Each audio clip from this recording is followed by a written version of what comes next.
You know, one thing I would say about that is, and this is to go back to the general, not the specific, is that the problem is most people in their particular religious tradition don't really know why they believe the things that they do. And it's very threatening to us then when our children ask questions and we don't have the answer. And so the normal thing that parents seem to do is they just say, well, because that's what we believe, because God said so, because the Bible says so, because the Quran says so, you know. And I would just tell you, don't be afraid of it. Go on a journey with your children. There are answers. And you know, the difficulty with raising a gifted child is that they're always asking questions. And their questions, I mean, you can't know all the things that they want to know. But you're not, when we get all uptight if it's a religious question, just make it art, and your child comes and says, you know, well, you all, I like all this impressionistic art, or I like modern art, and you all just say that's junk, just a painting on the wall. You're not threatened by that, you know. Well, let me tell you why I like the great masters or whatever, and then talk art history. I mean, but it's not the same dynamic. But if they say, if you're Jewish or a very devout Christian, and your child asks you a question, we immediately freeze up, and it's like we have to defend. Well, why do I believe what I believe? It's an opportunity for you to look at what you believe, and they may help you move and take it as a journey with your child and answer it in a way that's appropriate for them. You may come back to the conclusion, as you said, you don't, you know, okay, everybody else in our synagogue or everybody else in our church understands it this way. But you know, we understand it in another way. You help guide them in that area just as you would in any other, without panicking or feeling like, I have to arrive at this predetermined answer. If it's true, if it is God's truth, then it's true. And I think you don't need to be afraid. We just are so afraid when we talk about religion in a way that we aren't anything else, that we can't ask questions. And I know that most of our religions teach us that, but we can ask questions, and your gifted children will. And the best way to handle it is take a journey with them of discovery of okay, how can we understand this? You're much less likely to have them leave your faith than if you just say, because you have to believe this because that's what our religion teaches. That's when they rebel and say, well, I don't have to. It doesn't make any sense to me. But either you help them find an answer, or they'll find their own answer ultimately, and it probably, since you didn't help them find the answer that had to do with your religious tradition, they may leave it. When there might be a perfectly acceptable way to be a good Jew and still accept the basic principles of evolution. And, you know, and that's true in Christianity and in most other faiths. I just want to make a comment. I lost my husband in August of 2011, and my daughter was sitting here 6 at the time. That day, I had to look her in the face and tell her that her daddy's not coming home. I grew up in a Baptist church setting and was told that if I didn't believe in something, I was going to go to hell on fire and all that. Religion became very confusing to me. And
child what they're at the point of being able to hear.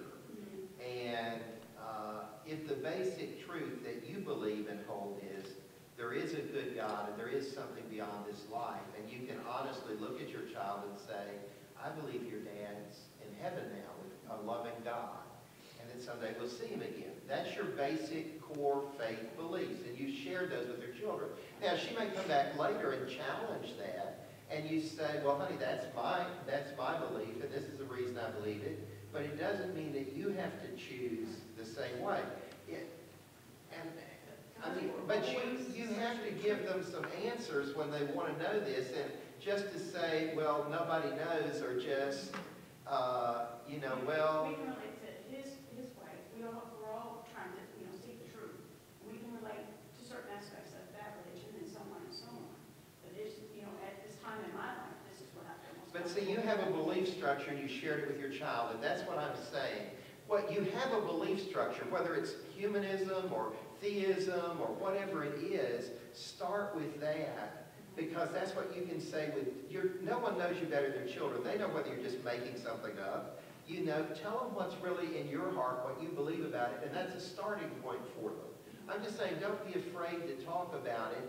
You're not going to lock them into your belief for life. They're in our environment here in this country, and if they're gifted, they're going to ask those questions. But when they're little, it's just like about sex. You tell a 4-year-old or 5-year-old, if they say, where did baby come from, something very different than you tell a 15-year-old. If they, by then they're making babies, but, yeah. She's really trying to ask a question for a long time. I think you should say whatever you want to say, and to whoever you want to say it to.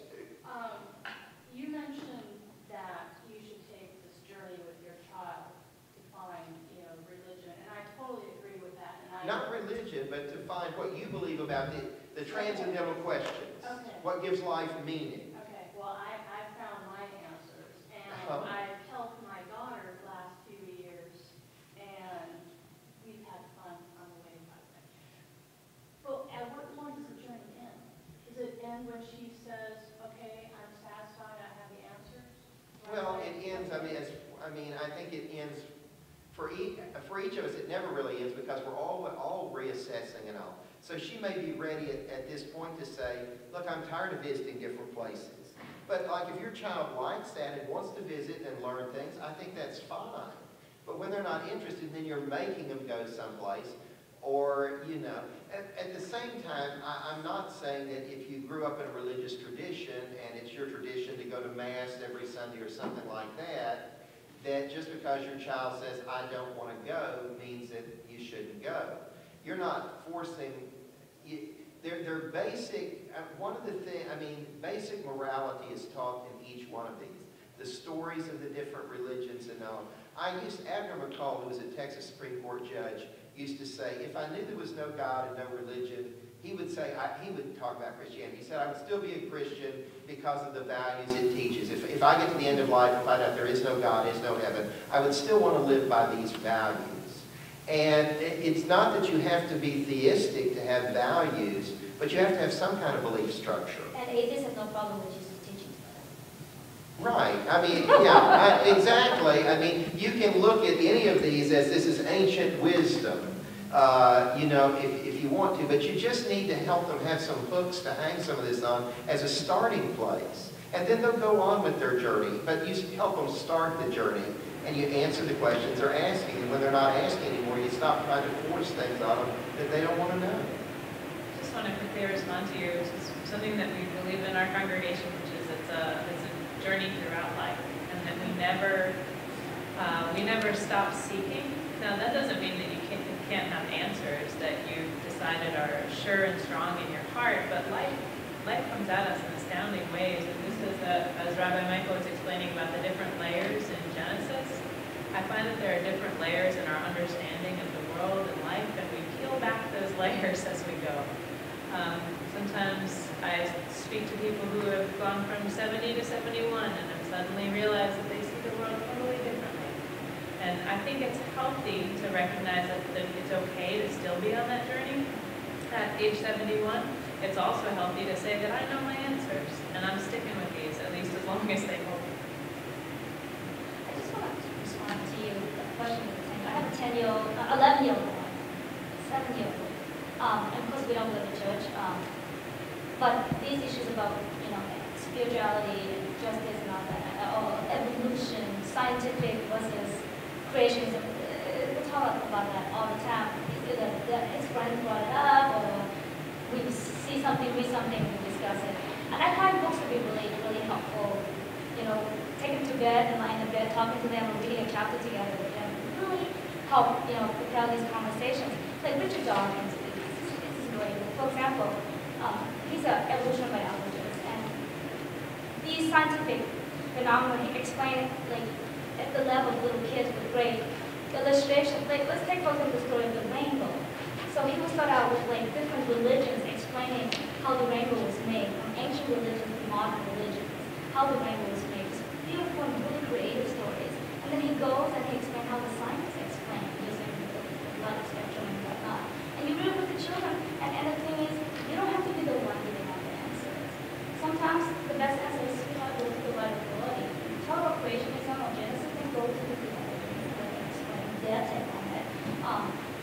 You want to understand more about evolution, go to the right authority. Don't ask, Cook to explain evolution. Don't ask PhD on evolution biology. Go to the right authority. It's part of critical thinking. Where's the source of knowledge? What is knowledge? Where does it come from? And then you use a skeptical, thinking skill to examine it, and then come to a conclusion for yourself. Mommy is not going to answer for you what it's going to be, what your truth is, what the reality is. We're still grappling with that, what is reality, what is knowledge. So I find books to be really useful to start conversations. And I have this. We'll put that up on the Facebook page. Okay. This may be a good closeout, or maybe you have a closeout in mind. Did you have a question? Did I miss I something? had, but I retrieved.